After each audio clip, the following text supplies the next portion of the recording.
Assalamualaikum warahmatullahi wabarakatuh. Kami dari kelompok satu izin menampilkan atau mempresentasikan hasil diskusi kami dengan judul menerapkan menganalisa peranan motivasi dalam kepemimpinan. Lanjut next. Dengan anggota kelompok ada Amelia Kartika, Indah Nur Fitria, dan saya Zalfa Nazifah, juga Zakia Kodratur Nada.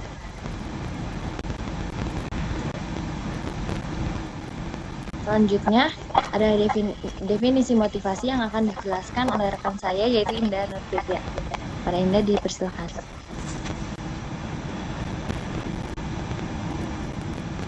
Terima kasih Zalfa atas kesempatannya. Menurut MC Zen dan Von Blino, motivasi disebut sebagai kekuatan di dalam diri seseorang yang mempengaruhi arah perilaku, intensitas, dan ketekunan secara sukarela. Menurut Maribot Harijan dalam buku manajemennya sumber daya manusia 2003-31 berpendapat bahwa motivasi diartikan sebagai faktor-faktor yang mengarahkan dan mendorong perilaku dan keinginan seseorang untuk melakukan suatu kegiatan yang dinyatakan dalam bentuk usaha yang keras atau lebih. Next.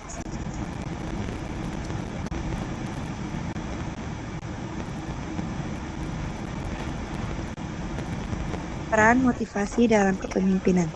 Peran motivasi dalam menunjang pemenuhan kebutuhan prestasi sangat besar. Dengan kata lain, motivasi mempunyai hubungan yang positif terhadap prestasi kerja yang lebih baik dan sebaliknya. Motivasi kerja tinggi merupakan penggerak bagi setiap orang untuk melakukan suatu pekerjaan yang baik. Peran pemimpin dalam meningkatkan kinerja pegawai sebagai motivator dan pengawas dalam setiap pelaksanaan kegiatan. Sebagai motivator, bertugas memberikan dan menjaga semangat kerja agar termotivasi untuk menunjang kinerja yang baik. Selanjutnya akan dibacakan oleh Amelia Kartika.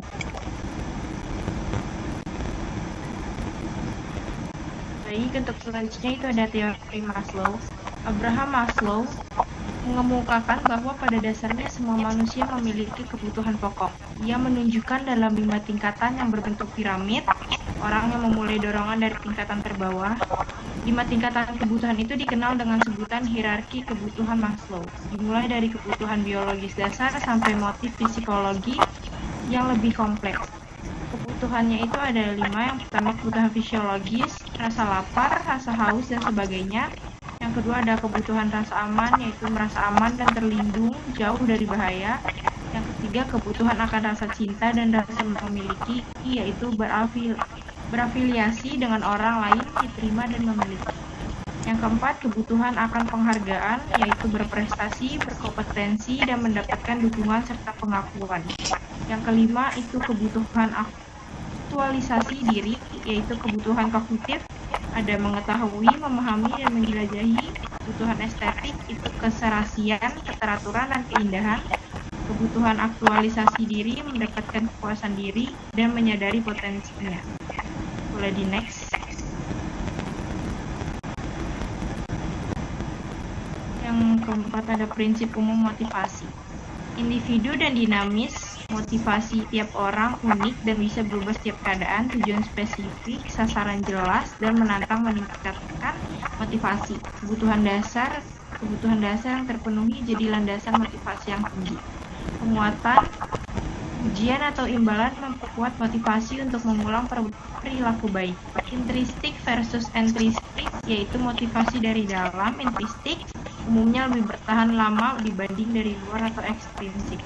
Self-efficacy, yaitu keyakinan pada kemampuan diri meningkatkan motivasi. Yang terakhir emosi positif mendukung motivasi, emosi negatif bisa menghambat. Selanjutnya akan dibacakan oleh saya Zalfa. Selanjutnya ada tindakan motivasi dalam kepemimpinan. Pemimpin dapat memotivasi karyawan dengan berbagai cara atau teknik seperti yang diungkapkan oleh Allen dalam Kota Solo. Yaitu 1. Pemimpin harus dapat menginspirasi dengan cara memberikan semangat ke dalam diri seseorang agar bersedia berbuat sesuatu dengan cara yang efektif. Penginspirasian itu dilakukan melalui kepribadian seseorang pemimpin, keteladanannya, dan pekerjaan yang dilakukannya secara sadar atau tidak sadar. Kedua, pemimpin harus dapat melakukan dorongan. Maksudnya adalah melakukan dorongan dengan cara merangsang seseorang untuk melakukan apa yang harus dilakukannya disertai dengan pujian, persetujuan, dan bantuan. Yang ketiga, pemimpin harus mendesak, dengan artian pemimpin harus dapat memberikan paksaan dan ancaman kepada seseorang jika diperlukan. Selanjutnya akan dibacakan oleh rekan saya, Zafia Kudratunada. Selanjutnya ada cara memotivasi. Yang pertama itu pemberian penghargaan kepada karyawan. Menyangkut penghargaan akan diberikan kepada karyawan yang bekerja dengan baik dan memberikan kontribusi yang besar bagi perusahaan, karena dengan diberikannya penghargaan, karyawan akan semakin termotivasi untuk meningkatkan semangat kerja. Dan yang kedua itu ada pemberian pengawasan dan bimbingan. Pemberian pengarahan dan bimbingan yang baik kepada karyawan akan memberikan umpan balik atau feedback yang positif kepada karyawan tentang bagaimana bekerja dengan baik, yang akan membuat karyawan lebih mengerti dalam menyelesaikan pekerjaan mereka, sehingga tujuan perusahaan dapat tercapai. Hal ini menjadi sebuah motivasi kepada karyawan untuk mencapai tujuan secara efektif. Selanjutnya, tidak menutup kemungkinan seorang pemimpin tidak mempunyai kendala pada saat ingin memberi motivasi. Kendala-kendala yang dihadapi pemimpin dalam memotivasi karyawan yaitu setiap karyawan mempunyai tipe dan karakter yang berbeda-beda dari setiap orang. Seperti dikatakan juga, memotivasi karyawan yang memiliki skill memang lebih sulit dibandingkan karyawan yang biasa-biasa saja. Itu dikarenakan tingkat dan pola pikir mereka berbeda antara karyawan yang satu dengan yang lainnya.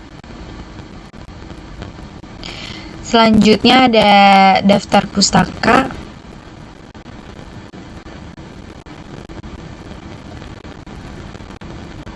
Terima kasih.